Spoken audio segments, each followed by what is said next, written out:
दोस्तों 4 अप्रैल 1979 को जुल्फ़िकार अली भुट्टो को फांसी दी गई थी। आज हम मोहतरमा बेनज़ीर भुट्टो ने जुल्फ़िकार अली भुट्टो की मौत से 2 दिन पहले जो मुलाकात की थी उसके बारे में बताएंगे कि वो मुख्तसर सी मुलाकात क्या हुई थी और कैसे हुई थी। तो बिना वक्त गवाए बढ़ते हैं वीडियो की जानिब। कराची, लाहौर, पेशावर, फैसलाबाद, कोयटा, एक रास्ता पाकिस्तान और एक रास्ता वर्ल्ड। आप दुनिया में जहाँ कहीं भी हमारा यूट्यूब चैनल देख रहे हैं, अस्सलाम वालेकुम। अस्सलाम वालेकुम। दोस्तों जुल्फ़िकार अली भुट्टो 5 जनवरी 1928 को लाड़काना में पैदा हुए थे। उनके वालिद सर शाह नवाज भुट्टो जूनागढ़ की शाही रियासत के दीवान थे। जुल्फ़िकार अली भुट्टो ने इब्तदाई तालीम मुंबई से हासिल की थी और उसके बाद उन्होंने ऑक्सफोर्ड यूनिवर्सिटी से पॉलिटिकल साइंस की आला तालीम हासिल की थी। 1953 में वो कराची वापस आ गए थे। कराची में मौजूद SM लॉ कॉलेज में कानून के लेक्चर दिया करते थे और बतौर लेक्चरर उन्होंने ये जॉब की थी और उसके साथ साथ वो वकालत भी किया करते थे।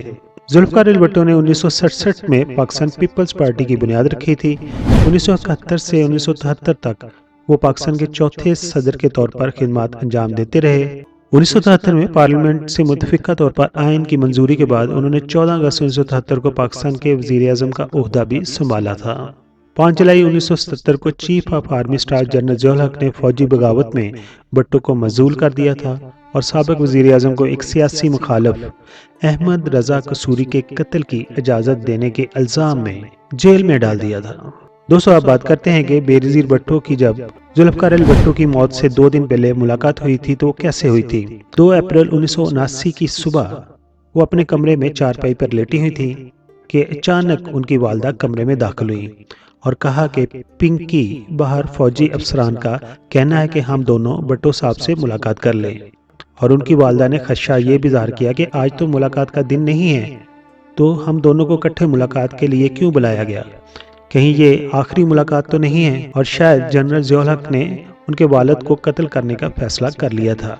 तब बेनज़ीर ने सोचा कि हमें ये खबर आलमी राय आमा यानी कि दूसरे ममालिक तक पहुंचानी चाहिए, क्योंकि सऊदी अरब के बादशाह, अमेरिका समेत और कई ममालिक के बादशाह चाहते थे कि ज़ियाउल हक उन्हें फांसी की सज़ा ना दें। तो बेनज़ीर ने सोचा कि क्यों ना इस खबर को आलमी राय आमा और अवाम तक पहुंचाया जाए। तब बेनज़ीर ने बहाना कर दिया कि मेरी तबीयत नासाज है, इसलिए मुलाकात के लिए हम तैयार नहीं। और बेनज़ीर ने एक खुफिया पर्चे के ऊपर पैगाम लिखा और अपने एक दोस्त को भिजवा दिया और ये भी बता दिया कि हम आखिरी मुलाकात करने अपने वालिद से जा रहे हैं और आप ये पैगाम गैर मुल्की सफ़ीरों तक पहुंचा दें और अवाम को भी कहें कि वो मुतहर्रिक हो जाएं और सड़कों पर आ जाएं। बेनज़ीर की तबीयत की नासाजी की खबर की वजह से फौज ने उनकी मुलाकात को मुलतवी कर दिया और अगले रोज़ कहा कि आपको आपके वालिद से मुलाकात कराने ले जाया जाएगा। इस तरह बेनज़ीर को 24 घंटे मिल गए और बेनज़ीर सोच रही थी कि जो उन्होंने खुफिया तौर पर पर्ची लिखकर अपनी दोस्त को दी है, जब आलिम मीडिया पर यह खबर पहुंचेगी तो वो जनरल ज़ियाउल हक पर दबाव डालेंगे और फिर जनरल ज़ियाउल हक उनके वालिद की सज़ा को मुलतवी कर देंगे। जब यह खबर BBC तक पहुंची तो BBC ने बताया कि 3 अप्रैल को भुट्टो के साथ बेनज़ीर की आखिरी मुलाकात होने वाली है, लेकिन अवामी एहतजाजी कॉल किसी ने नहीं दी और बेनज़ीर भुट्टो कहती हैं कि उस वक़्त हमारी उम्मीदें ख़त्म हो गईं। अगले दिन बेनज़ीर भुट्टो और उनकी वालदा को जेल में ले जाया गया और उनके वालिद के साथ उनकी मुलाकात करवाई गई। भुट्टो साहब ने जब बेनज़ीर भुट्टो और अपनी वाइफ को इकट्ठे देखा और कहा कि आप दोनों इकट्ठी क्यों आई हैं, तो तब बेनज़ीर की वालदा नुसरत भुट्टो ने कोई जवाब ना दिया। तब भुट्टो साहब ने जेल सुप्रीडेंट से पूछा, क्या ये आखिरी मुलाकात है, क्या तारीख का तयन हो गया है। तब भुट्टो के सवाल पर जेल सुप्रीडेंट ने जवाब दिया, जी हाँ, तारीख का तयन हो गया है। तब भुट्टो ने पूछा, कब, कितने बजे। तब जेल सुप्रीडेंट ने कहा कि कल और सुबह 5 बजे। फिर भुट्टो ने कहा कि ये इत्तला तुम्हें कब मिली। तब जेल सुप्रीडेंट ने कहा कि कल रात। फिर उन्होंने सवाल किया जेल सुप्रीडेंट से कि मैं अपनी फैमिली से कितनी देर तक मुलाकात कर सकता हूँ। तब जेल सुप्रीडेंट ने जवाब दिया कि जेल क़वायद के मुताबिक आप सिर्फ निसफ घंटा यानी कि आधा घंटा मुलाकात कर सकते हैं। बेनज़ीर कहती हैं कि मुझे अपने वालिद से आखिरी मुलाकात करने के लिए सिर्फ आधा घंटा दिया गया। ایسے شخص سے ملاقات کے لیے آدھا گھنٹہ دیا گیا جو مجھے زندگی کی ہر شے سے زیادہ عزیز تھا۔ بے نظیر کہتی ہیں سینے میں گھٹن محسوس ہو رہی تھی اور مجھے رونا بھی آ رہا تھا اور مجھے رونا چاہیے بھی تھا، لیکن میں رو نہیں رہی تھی کیونکہ اگر میں رو پڑی تو میرے والد کی اذیت اور بڑھ جائے گی۔ ان کے پاس چند سگار جو کہ ان کے وکلا ان کے پاس چھوڑ گئے تھے انہوں نے مجھے پکڑا دیے کہ یہ تم اپنے پاس رکھ لو۔ ان سگاروں کے ساتھ ساتھ شالیمار پرفیوم کی ایک شیشی موجود تھی، وہ بھی انہوں نے مجھے تھما دی۔ بے نظیر کہتی ہیں کہ میرے والد کی انگلی میں ایک انگوٹھی تھی، انہوں نے وہ اتاری اور مجھے دینا چاہی تو تب میری والدہ نے منع کر دیا، انہوں نے کہا کہ اسے آپ پہنے رکھیں۔ تب انہوں نے کہا کہ اچھا میں ابھی رکھ لیتا ہوں لیکن بعد میں انگوٹھی یہ بے نظیر کو دے دیں۔ اس کے علاوہ بٹو نے کہا کہ تم دونوں نے میری وجہ سے بہت تکالیف اٹھائی ہیں۔ ابھی بٹو بات ہی کر رہے تھے کہ سپرڈنٹ نے پکارنا شروع کر دیا، وقت ختم ہو چکا ہے۔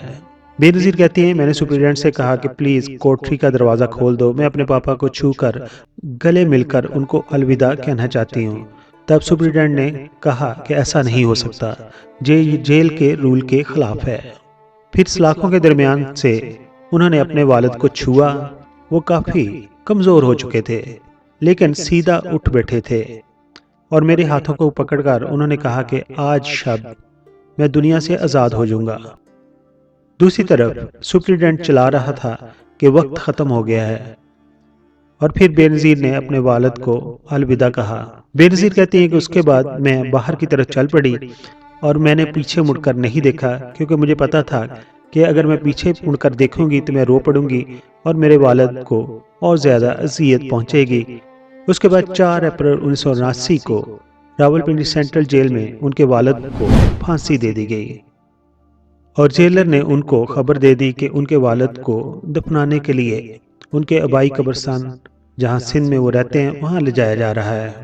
تب بے نظیر کہتی ہیں کہ میں نے جیلر سے پوچھا تھا کہ وہ انگوٹھی کہاں ہے تو انہوں نے کہا کہ انگوٹھی میرے پاس ہے اور اس کے بعد انہوں نے وہ انگوٹھی بے نظیر کے حوالے کر دی۔ دوستو ذوالفقار علی بھٹو 1965 میں دنیا کے موسٹ پاپولر اسپیشلی مسلم دنیا کے موسٹ پاپولر وزیر خارجہ تھے۔ ان کی وجہ سے تمام دوسرے ملکوں سے اچھے تعلقات تھے اور وہ یہ چاہتے تھے کہ جس طرح ابھی یورپ میں یورو کرنسی چل رہی ہے مسلمان ممالک بھی ایک کرنسی متعارف کرائیں تو تمام مسلمان ممالک میں چلے اور سب کو فائدہ ہو۔ شاید یہی بات امریکن کو کھٹک گئی تھی کہ یہ بندہ ہمارے لیے مستقبل میں پرابلم کھڑے کر سکتا ہے، اور دوسری بات یہ تھی کہ امریکن نے بڑا کہا تھا کہ آپ ایٹم بم کی پالیسی کو روک دیں، لیکن ذوالفقار علی ڈٹ گئے اور انہوں نے کہا کہ ہم ایٹم بم ضرور بنائیں گے، اس کے لیے چاہے ہمیں گاس کو بھی کھانا پڑے۔ اور اس طرح ذوالفقار علی بھٹو اور اس سمیت ان کے کئی ایک دوستوں کو پلاننگ کے تحت قتل کروا دیا گیا، جن میں سب سے پہلے شاہ فیصل کا نمبر تھا اور اس کے بعد انور سادات مصر کے جو تھے ان کا نمبر آیا اور پھر ذوالفقار علی بھٹو کا، اور آخر پر جو ان کے دوستوں میں شامل تھے کرنل قذافی ان کو قتل کیا گیا۔ ہمارے پی کے میگا ویڈیوز کے سبسکرائبر اور نیو ویئرز ذوالفقار علی بھٹو کی پھانسی کو کیسے دیکھتے ہیں، اس پر کیا بات کرنا چاہتے ہیں، کمنٹس باکس میں اپنے خیالات کا اظہار ضرور کیجیے۔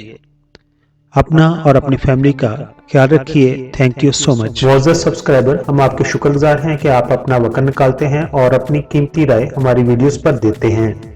ہماری پلیز یہ ہے کہ ہم آپ کے کمنٹس کو اپنی اگلی ویڈیوز میں شامل کرتے ہیں۔ دوستو اگر آپ نے ہمارا چینل ابھی تک سبسکرائب نہیں کیا تو پلیز سبسکرائب کر دیجئے اور ہمارے ساتھ جڑے رہیے۔